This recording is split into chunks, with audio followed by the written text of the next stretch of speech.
à tous et à toutes. Je suis ravie de vous retrouver aujourd'hui avec mon invité qui est Dounia Valenti. Mais avant de lui donner la parole, j'ai envie de faire un petit peu une présentation du sujet qu'on va aborder ensemble et aussi un petit peu, alors ça sera peut-être pas exhaustif, hein, Dounia, mais un petit peu ce que tu fais dans ton quotidien professionnel. En tout cas, Dounia, bonjour et bienvenue dans mon émission.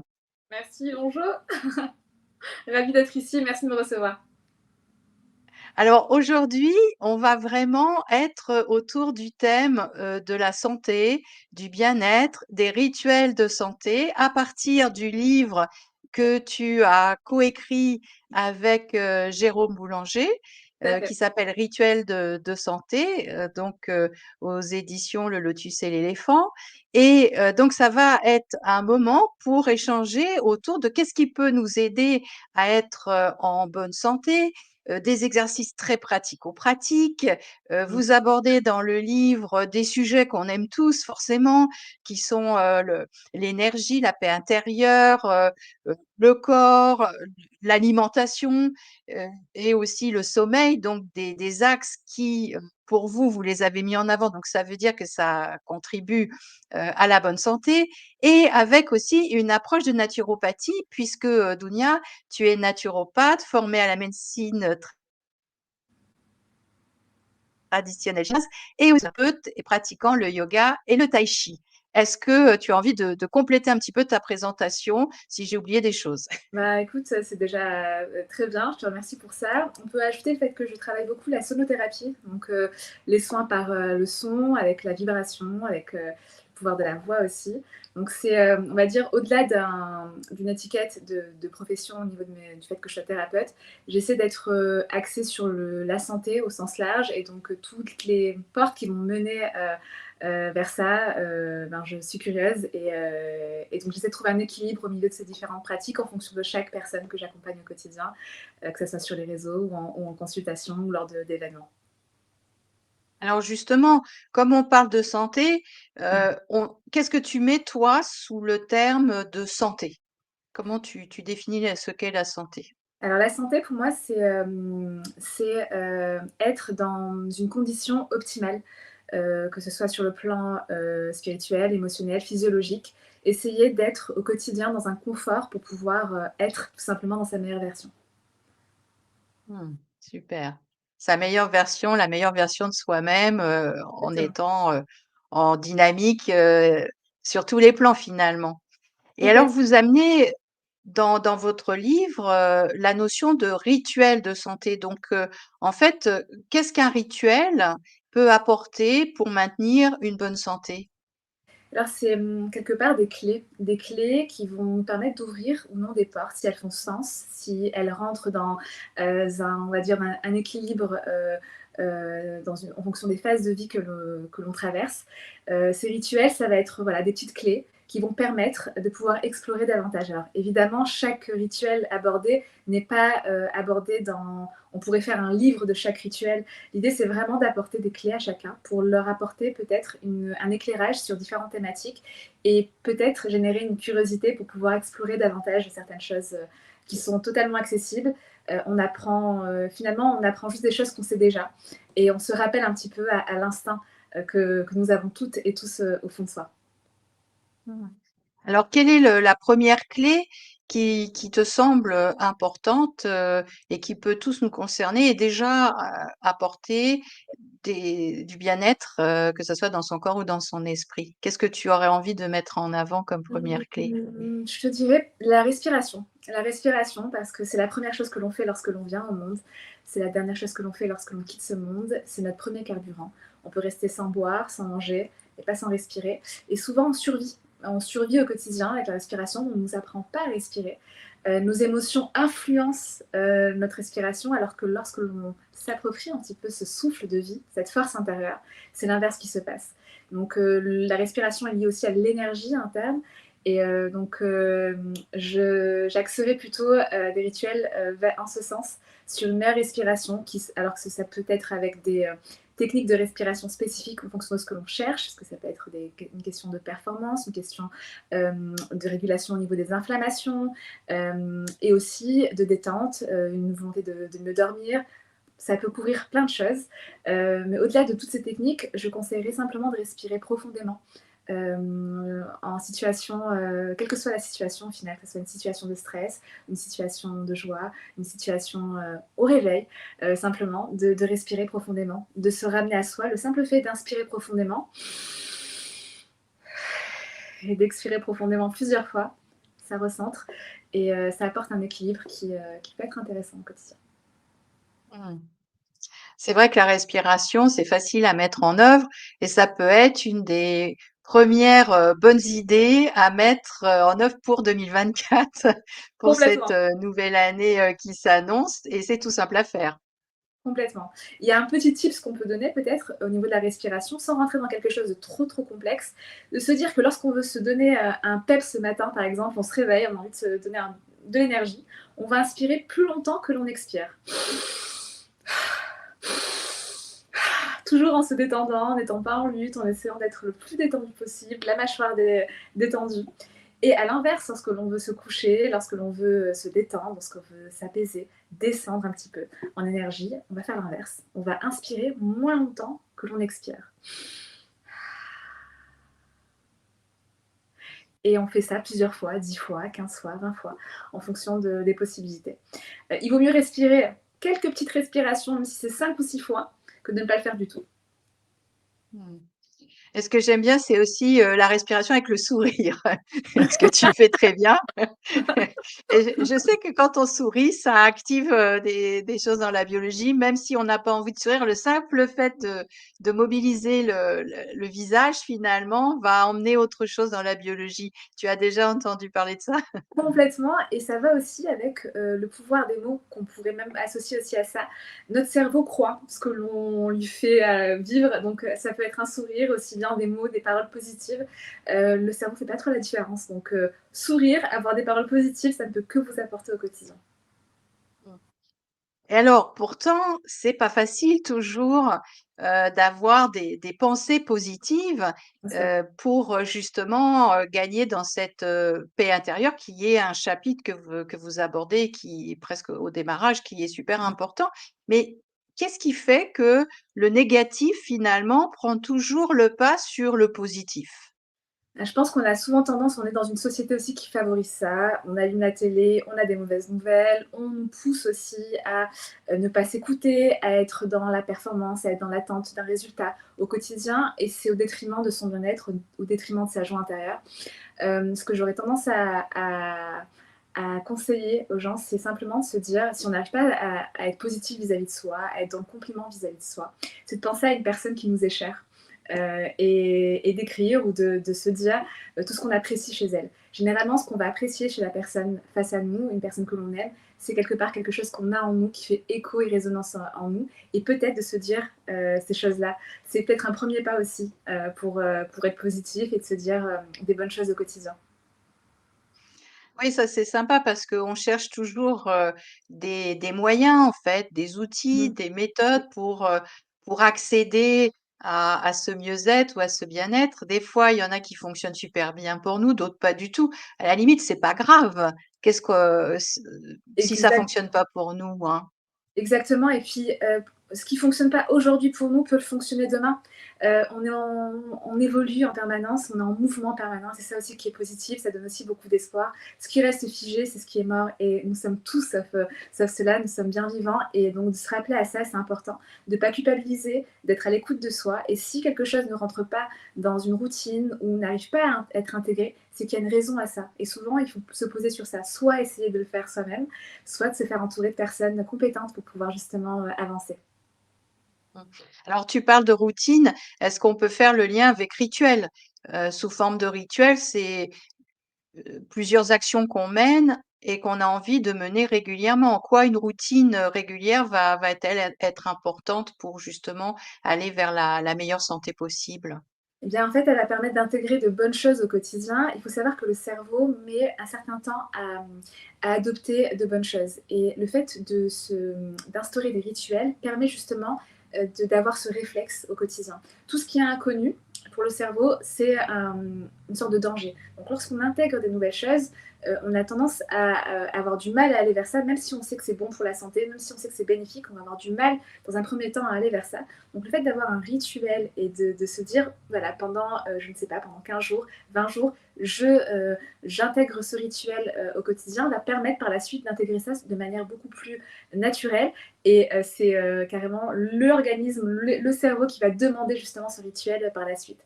Et si tu le souhaites, on peut donner un petit rituel en matin, justement, au réveil, Oui, oui, oui, tout à fait. Oui, vas-y, enclencher, Dunia. enclencher, enclencher une journée, on va dire, avec une belle énergie. La première des choses que l'on doit faire, c'est le cycle circadien, c'est notre horloge interne, c'est justement de le mettre en route. Donc, ce que je conseille souvent de faire, c'est de se lever et de prendre la lumière du jour. De prendre la lumière du jour parce que c'est ce qui va donner comme information à nos capteurs au niveau des yeux que la journée commence. Donc ça permet aussi de favoriser un meilleur sommeil par la suite en fin de journée. Euh, Aussi respirer justement, essayer de respirer de la meilleure manière qui soit. Ne pas forcément manger d'entrée de jeu au réveil, ça permet justement de continuer, de permettre à l'organisme de continuer son nettoyage de nuit qu'il a effectué toute la nuit. Peut-être prendre une tisane pour qu'on appelle les lessives du corps pour pouvoir justement accompagner ce nettoyage et essayer de manger 2-3 heures après le réveil, ce serait l'idéal. Et pour les personnes qui n'ont pas le temps de bouger, qui n'ont pas le temps de faire du sport ou autre le matin, ce que je leur conseille, c'est de sautiller. Le pouvoir du sautillement pour la lymphe est incroyable. Ah Sautiller, oui, ah oui. Mettez-vous une qu'est-ce que musique. ça donne comme réaction au niveau de la lymphe, puisque tu nous amènes ça, le fait de sautiller? Bah, ça permet justement à la lymphe de pouvoir évacuer toutes les toxines. Donc, on est encore dans cette optique de nettoyage du corps et on accompagne justement ce nettoyage du corps le matin. Et c'est un cadeau merveilleux que l'on peut faire. Et si vous le souhaitez, vous pouvez mettre une musique aussi parce qu'il n'y a rien de mieux que l'art pour s'apporter de bonnes ondes. Mettez-vous une petite musique, essayez de bouger un petit peu et lancez justement cette journée avec une énergie parce que vous êtes créateur de votre vie. Ah, c'est génial. Alors, donc voilà alors plusieurs idées parce que c'est vrai que, ton livre, est vraiment, riche, riche, riche, riche en plein d'idées qui peut donner justement un élan. Mais là, pour le coup, vous pouvez tout à fait aborder, la le début d'année, de janvier 2024 en sautillant, en souriant, en inspirant. Ça va changer la donne et avec une belle musique de fond pour ramener de la joie finalement déjà dans sa vie, quoi. Complètement. Et puis aussi de prendre du plaisir. Le plaisir, c'est vraiment le premier ingrédient qui soit le plaisir, ne pas culpabiliser, d'être à l'écoute de soi. Chaque expression du corps, aussi bien sur le plan émotionnel que physiologique, est la résultante de quelque chose. Alors plutôt que d'essayer d'éteindre ça ou de culpabiliser par rapport à ça, on essaie justement d'aller à la cause de la cause, essayer de comprendre ça pour pouvoir équilibrer les choses. Donc rien n'est figé, c'est ce qui est positif. Ne culpabilisez pas, essayez d'apporter des bonnes choses avant d'en retirer. Plutôt que d'être dans la restriction, apportez des bonnes choses à votre vie. Vous verrez que les choses s'équilibreront au fur et à mesure des jours. Ah, ça, c'est génial. Et alors, justement, dans les bonnes choses, il y a toute une partie abordée sur la gratitude. Alors, le thème de la gratitude, c'est un thème qu'on retrouve vraiment partout. Et ça semble encore plus dans les mois qui sont passés, là, comme si ça avait une vraie, vraie grande importance de ramener de la gratitude. Et alors, qu'est-ce que produit finalement ce sentiment de gratitude en soi sur le plan de la biologie? Et en fait, le cerveau va croire ce qu'on lui dit, ce qu'on lui met à disposition, et ça va créer de la dopamine, de l'endorphine, toutes ces bonnes hormones au quotidien dont on a besoin, qui nous manquent, surtout actuellement avec l'actualité, avec tout ce qui se passe dans le monde. Je pense que c'est important de s'apporter tout ça. Et le simple fait d'avoir une gratitude va apporter justement toutes ces petites va sécréter, va permettre au corps de sécréter toutes ces petites bonnes choses sans rentrer dans trop de détails scientifiques ou autres, se dire simplement que le corps va créer ce qu'il faut pour pouvoir apporter un confort agréable au quotidien. Mmh. Alors, quand on dit gratitude, bon, souvent on se dit: «Je remercie, la vie, je remercie, bah, voilà ce que je viens de la journée que je viens de passer, je me remercie moi-même». Est-ce qu'il y a d'autres manières d'apporter de la gratitude, dans toi l'expérience, que tu proposes? Bah, la gratitude pour toutes les petites choses du quotidien, d'être en bonne santé, de respirer, de se sentir bien, des petits exploits qu'on a au quotidien. En fait, ce que je conseille, c'est de ne pas être dans une gratitude de choses incroyables, juste d'être dans le détail des petites choses au quotidien qui nous font du bien, d'essayer de se concentrer un peu sur ça. On a tendance à être dans la négativité. Pourquoi? Parce que on est toujours dans une volonté de pouvoir convenir à ce qu'on attend de nous, à essayer de remplir certaines tâches, essayer de remplir des obligations. L'idée de la gratitude, c'est un peu l'inverse, c'est de se dire, il y a plein de petites choses au quotidien qui sont là, que je regarde peut-être pas assez et qui m'apportent au final. Donc une bonne santé, quand c'est le cas, des gens qui nous aiment autour quand c'est le cas, ou ne serait-ce que le fait de prendre du temps pour soi, 5 minutes par jour, de se dire voilà, je prends 5 minutes pour moi, pour me recentrer, pour respirer, essayer de m'apporter dans ce tumulte au quotidien. Donc la moindre petite chose, le moindre détail, essayer d'avoir de la gratitude vis-à-vis de soi. Et si on n'arrive pas à en avoir vis-à-vis de soi, comme je le disais tout à l'heure, essayer de penser à une personne que l'on aime et ce qu'elle peut nous apporter, et penser à ce sentiment un peu qui est généré en nous, et d'avoir peut-être de la gratitude en ce sens. Mmh. Ouais, puis on le sent, ça produit de la chaleur, ça produit des sensations qui sont, agréables, donc on peut reconnaître quand, nos ce qu'on met dans nos têtes, ça commence à produire des effets dans le corps. On peut vraiment le sentir ça. Oui, ça Alors il joue. y a un autre pardon, vas-y Dounia. Mmh. Excuse-moi, mais je rejoignais ce que tu disais, ça joue Oui. sur le plan énergétique totalement. C'est exactement ça. C'est des sensations que l'on ressent, et lorsque l'on respire, lorsque l'on fait des cycles de respiration avec des techniques telles que Wim Hof ou des respirations carrées, des respirations, il y a tellement de possibilités en termes d'exercice de respiration. On ressent justement ce que tu dis aussi, parce que ben, justement, ça va venir réoxygéner le corps et lui apporter un nouveau souffle, une nouvelle énergie, quelque chose de positif. Et donc ça rejoint totalement ce que tu disais. Mmh. Alors, il y a un autre aspect, que vous abordez dans le livre et je pense que c'est un gros problème aujourd'hui, c'est le la relation qu'on a avec le téléphone portable. Ouais. Qu'on soit adulte, ou adolescent, et combien de fois j'entends, même des parents qui finalement essayent de retirer ce téléphone, Ouais. à leurs adolescents, à leurs ados ou à leurs enfants, mais même pour eux, et c'est vrai que ça on perd un peu le lien finalement avec l'autre. Alors qu'est-ce qui, rend accro à ce point-là, à ce téléphone portable? Alors, il y a plein d'aspects, il y a plein d'études qui portent sur le sujet. Donc ça va être, de la réaction sur le plan physiologique avec la lumière bleue, avec les applications utilisées, des algorithmes qui vont permettre justement de pouvoir créer une satisfaction au quotidien, une fausse satisfaction qui au final, crée un déséquilibre sur notre notion de plaisir justement et de la dopamine. Donc il y a plein d'études qui portent là-dessus. Au-delà de ça, les conseils que l'on donne justement pour pouvoir sortir un petit peu de ces addictions, parce que c'est un réel fléau, c'est plutôt que d'essayer de se concentrer sur le problème du téléphone, essayer justement d'apporter en parallèle des instants un peu plus portés sur la nature. Il y a des bains de forêt qui ont prouvé leur vertu, qui sont instaurés déjà dans le Japon depuis, sur le plan culturel, depuis des millénaires. Le simple fait d'être au contact de la nature, il y a plein d'études qui portent sur les bruits aussi, les sonorités au niveau des oiseaux, au niveau de tous ces sons que l'on entend qui rappellent un petit peu à notre nature profonde, permettent justement d'équilibrer. Alors plutôt que d'être dans une optique de se dire, bon, le téléphone, c'est bien de restreindre le nombre d'heures, de se dire que 2-3 heures avant le coucher, d'éviter la lumière bleue pour favoriser un meilleur sommeil, c'est vraiment très bien. En parallèle, ce qui est très important aussi, c'est d'ajouter justement des instants en dehors de ceux que l'on a avec notre téléphone, au contact d'une nature et en totale déconnexion, qui permet justement une connexion à soi un peu plus alignée, un peu plus profonde.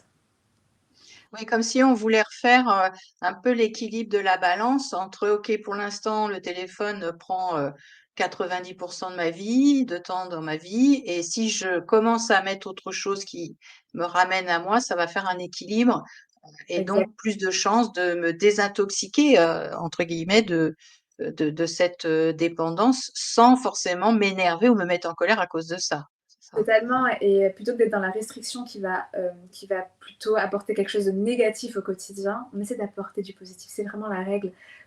Si on devrait dire, enfin voilà, si on devait vraiment avoir un fil rouge dans cet ouvrage, c'est vraiment ça, c'est le plaisir et le fait de se dire qu'on ajoute des bonnes choses plutôt que d'être dans la restriction. Mmh. Et la Je couleur, d'ailleurs, réaffiche. la couleur, ça a été une couleur qui a été, que j'ai vraiment voulu, que j'ai imposée, parce qu'à la base, ce livre devait être, ça, je ne l'ai pas raconté avant, mais ce livre devait être bleu, à la base, bleu nuit. Et ça a été je me suis un peu battue pour avoir cette couleur-là. J'en suis assez contente parce que je voulais qu'avant tout, ce soit un objet qui apporte la lumière et les vertus de la couleur jaune sur le bien-être ne sont plus approuvées.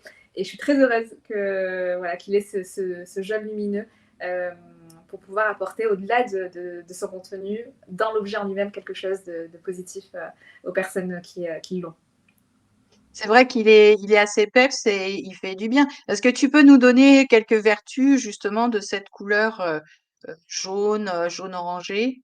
La joie, un instant de bonheur, ça impulse quelque chose de positif, c'est une énergie yang, donc c'est vraiment voilà, l'idée d'apporter, un petit peu de peps à sa vie, un petit peu de joie, de bonheur, à travers, ne serait-ce que voilà, une couleur, que l'on va avoir posée sur sa table de chevet ou dans son habitation. Alors, on lit soin par le froid, donc effectivement, il y a toute une partie, qui, est le soin par le froid, alors ce qui est pas forcément évident Oui, pour tout le monde, notamment aussi, pour moi d'accéder au froid, moi qui adore, le chaud, enfin l'eau chaude et cetera, tu mais vous proposez des idées sur ce sujet-là? Est-ce que tu veux bien en donner 2 ou 3 et en quoi totalement. finalement ça peut être important pour le corps de passer aussi par ces moments de douche froide, et autres?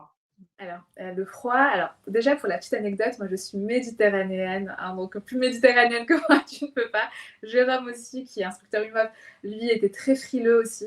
Donc on est à la base 2 grands frileux, faut le savoir. Et aujourd'hui, le froid fait partie intégrante de notre vie, de nos vies. Mais on ne l'isole pas. Souvent, quand on entend froid, on se dit il faut prendre que des douches froides, être dans l'extrême. Surtout pas.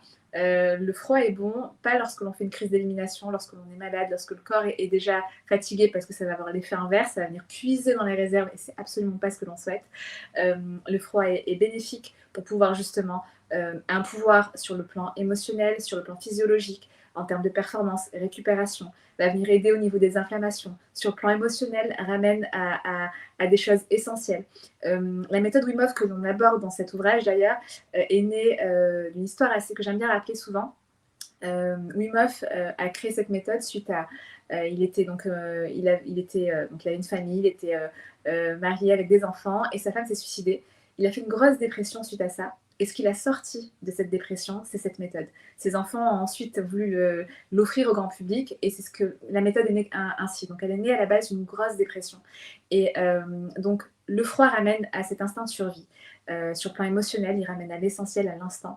Et lorsque l'on fait des ateliers autour justement du froid, on a tout type, vraiment tout type de personnes et c'est vraiment accessible à tout le monde.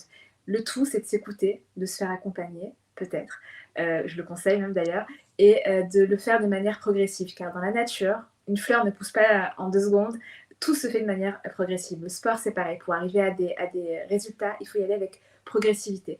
Avec le froid, ça va être la même chose. Alors, ce que l'on peut conseiller au début, c'est de commencer par des douches froides le matin. Et si on n'arrive pas à basculer vers le froid, et je sais ce que c'est, croyez-moi, je sais ce que c'est, ce que je conseille, c'est la douche écossaise. On part sur une douche très très chaude, on va dans du chaud, très très chaud, très très très très chaud, et on redescend progressivement vers du froid, froid, très très froid. Et progressivement, on essaie de réduire le temps de chaleur et augmenter le temps de froid. Et on arrive généralement, au bout de quelques temps, à pouvoir prendre une douche froide. Encore une fois, la prendre uniquement quand on est en bonne santé, on peut être un peu fatigué, mais pas quand on est malade, qu'on fait une grosse crise d'élimination, on a besoin de l'inverse. Et je me permets aussi de faire le comparatif avec le chaud. La douche chaude est aussi essentielle et on la conseille le soir justement pour aider le corps à descendre en température pour favoriser un meilleur sommeil. Donc le matin, c'est mieux qu'un café avec des respirations. Une douche froide, c'est bien mieux qu'un café. Ce chèque sans provision, comme on aime bien l'appeler. Prenez une douche froide et respirez. Vous verrez qu'au quotidien, ça vous apporte une énergie qui est vraiment pas négligeable. Parce que ça sert sur tous les plans. Sur la créativité, sur l'énergie au quotidien que l'on a, sur le plan sportif, dans nos interactions avec les autres, notre façon de réfléchir. Ça agit vraiment sur tout. Mmh. Alors c'est vrai que votre livre, il m'a donné l'élan pour, essayer ça qui était vraiment pas, gagné et en fait, j'ai bien aimé la manière de que vous l'approchiez sur, le plan progressif et c'est Mmh. vrai que je suis passée du chaud à un peu de froid et au chaud, mais pas longtemps. mais mon corps a accepté.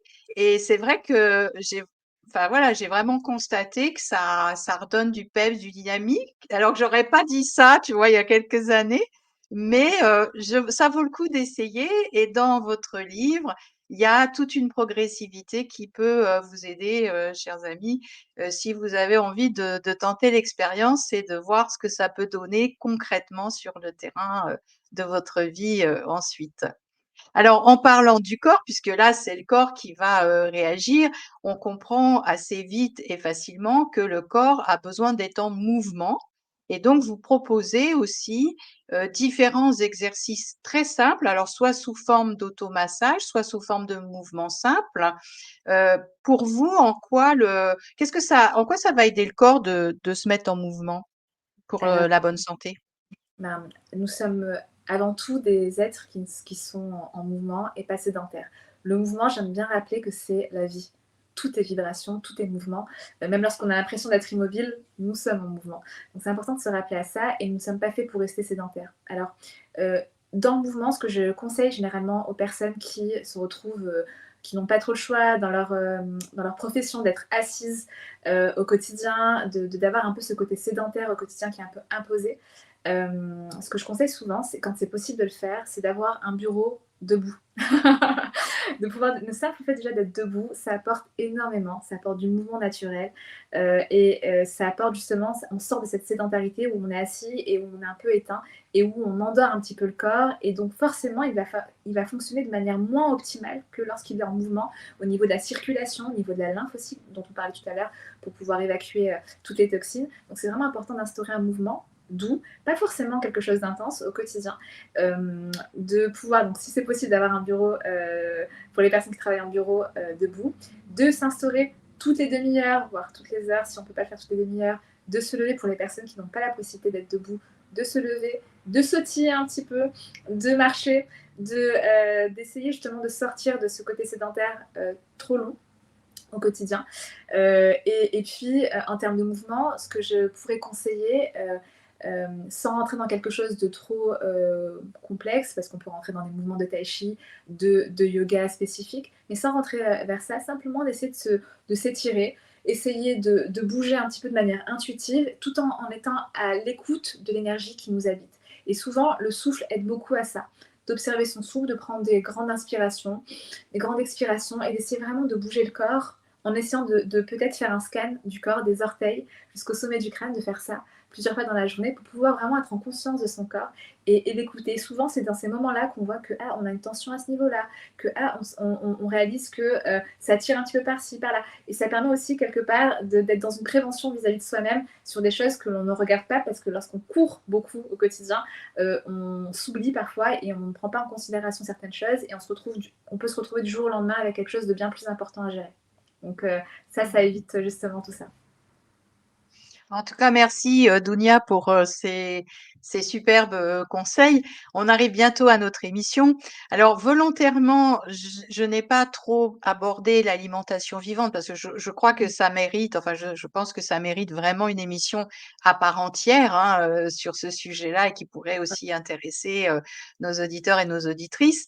Mais en tout cas, merci beaucoup pour ces échanges et ces conseils autour du livre que vous avez donc coécrit qui s'appelle Rituels de santé aux éditions Le Lotus et l'éléphant, que je vous invite vraiment à investir parce que c'est une richesse mais incroyable et puis d'exercices très très pratico-pratiques, très concrets. Vous pouvez même l'ouvrir à n'importe quelle page et suivre votre instinct et votre intuition avec ce qui apparaîtra à ce moment-là. Dounia, si tu avais envie de faire passer un message à nos auditeurs et nos auditrices en termes de santé, qu'est-ce que tu aurais envie de dire? Ou autre thème, hein, selon ce que tu as Euh, envie de partager avec eux. Pas envie peut-être de conseiller à tout le monde de prendre du plaisir dans ce qu'elles font, d'être curieuse, de remettre en question tout ce qu'on vous dit. Rituel de santé, c'est plein de petites clés qui sont mises à votre disposition, mais l'idée c'est vraiment d'être curieux, de se renseigner et de prendre en considération que la santé, c'est la base de la vie de toutes les personnes sur Terre et que ça vraiment ça influence tout. Souvent on dissocie, on se dit on passe sur de la santé, mais je travaille à côté, je fais non, la santé c'est vraiment l'axe central de toute existence. Et de se rappeler à ça, ça permet d'avoir une vie un peu plus alignée. Et donc, ce que j'invite à faire, c'est vraiment de prendre du plaisir, d'être curieux et d'essayer de prendre soin de soi, ne serait-ce que 5 minutes par jour déjà pour commencer, et d'être surtout dans le non-jugement et de ne pas culpabiliser. Voilà. Merci beaucoup, Dounia, pour ce moment d'échange et de partage. Merci à vous de me suivre et de nous suivre sur ma chaîne YouTube Les Voix de l'Harmonie. Et on se dit à la prochaine fois, que ce soit en journée ou en soirée, au moment où vous écouterez notre émission. Merci, Dounia. Au revoir et à bientôt. Merci à tous et toutes. Gros Infiniment. bisous et à bientôt. Et un bon début de nouvelle année surtout.